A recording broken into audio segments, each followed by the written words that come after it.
Hare Krishna, Radhe Radhe. Welcome to my channel. आशा करती हूँ आप अच्छे होंगे, स्वस्थ होंगे और मंगल में होंगे।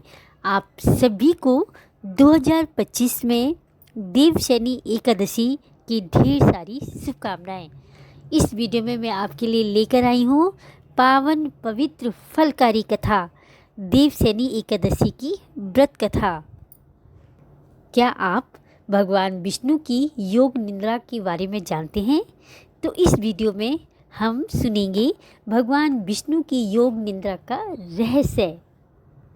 कथा पावन पवित्र फलकारी है, बड़े मन भाव से सुनेगा।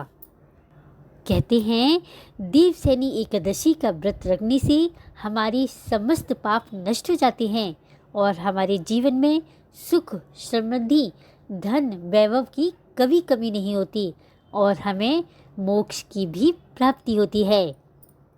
इसलिए साल की सबसे बड़ी एकादशी है देवशयनी एकादशी।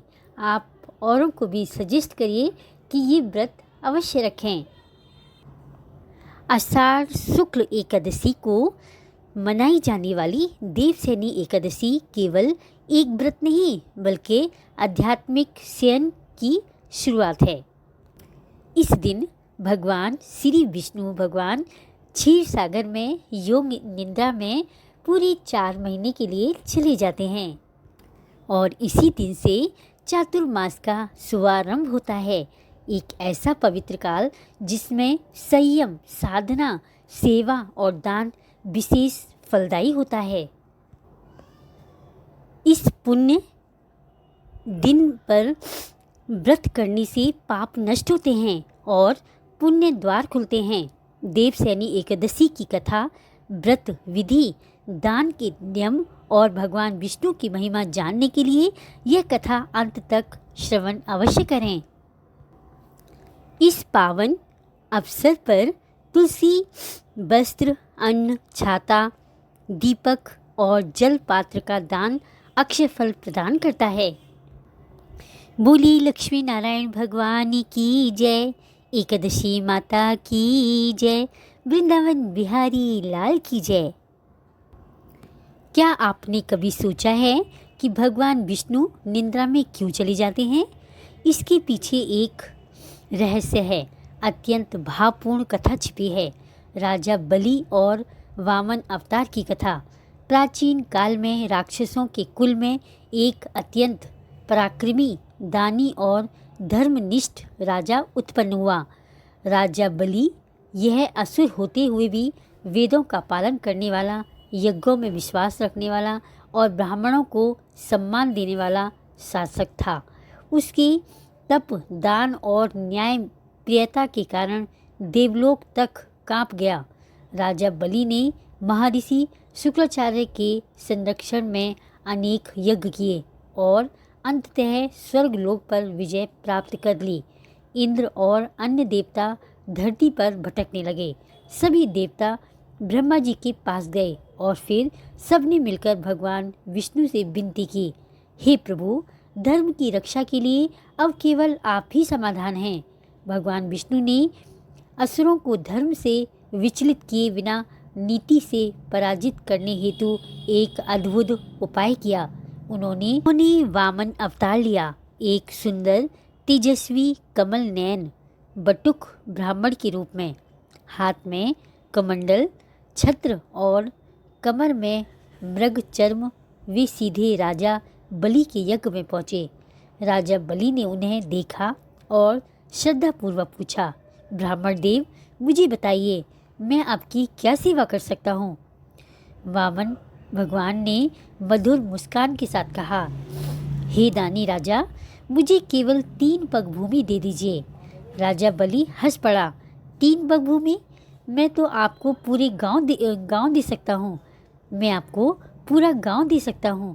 पर वामन भगवान ने विनम्रता से कहा, मुझे केवल उतना ही चाहिए जितना मैं नाप सकूं। शुक्राचार्य ने राजा बलि को चेताया, यह कोई साधारण ब्राह्मण नहीं, स्वयं विष्णु भगवान हैं। यह तुम्हें छलने आए हैं।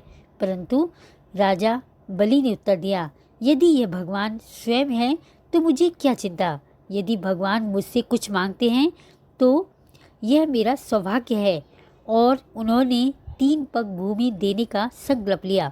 तभी वामन भगवान ने अपना विराट रूप धारण किया। पहला पग बढ़ाया तो पृथ्वी, आकाश, दिशा और स्वर्ग सब कुछ उस पग में समा गए।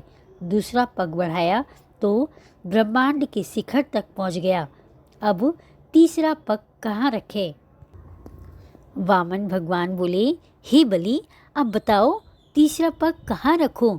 राजा बलि हाथ जोड़कर मुस्कुराए और बोले, प्रभु, अब केवल मेरा सर शेष है। तीसरा पग इसके ऊपर रख दीजिए। भगवान ने राजा बलि के सिर पर तीसरा पग रख दिया। बलि नीचे पाताल लोक में चला गया, परंतु प्रभु उसकी भक्ति, विनम्रता और त्याग से इतने प्रसन्न हुए कि उन्होंने कहा, हे बलि, अब तू पाताल का राजा रहेगा। तेरी भक्ति अमर रहेगी और मैं स्वयं हर वर्ष 4 मास तक तेरे पास पाताल में निवास करूँगा।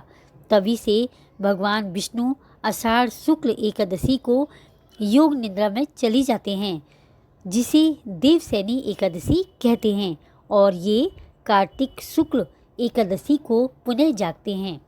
इस काल को चातुर्मास कहा जाता है। इन 4 महीनों में भगवान विष्णु पाताल लोक में राजा बलि के यहाँ निवास करते हैं। यह व्रत साधना और तपस्या का काल होता है। राजा बलि सिखाते हैं कि सच्ची भक्ति में अहंकार नहीं होता। भगवान विष्णु यह दर्शाते हैं कि जो विनम्रता और समर्पण से युक्त है वहाँ वे स्वयं निवास करते हैं। चातुर्मास हमें आत्मचिंतन, संयम और भक्ति की ओर अग्रसर करता है। बोलिए लक्ष्मी नारायण भगवान की जय, ग्यारस माता की जय। हे श्री हरि, हे एकादशी माता, अगर कथा अधूरी हो तो पूरी करना, पूरी हो तो मान रखना, कहने सुनने वाली सभी की मनोकामना पूर्ण करना। अगर वीडियो अच्छी लगी हो तो लाइक करें, कमेंट करें, मीनूज़ लाइफस्टाइल को सब्सक्राइब करें, बेल आइकन को भी ज़रूर प्रेस करें ऐसी ही अच्छी वीडियो देखने के लिए। कल मिलते हैं एक नई सुंदर सी पावन पवित्र फलकारी कथा के साथ। हरे कृष्णा, राधे राधे।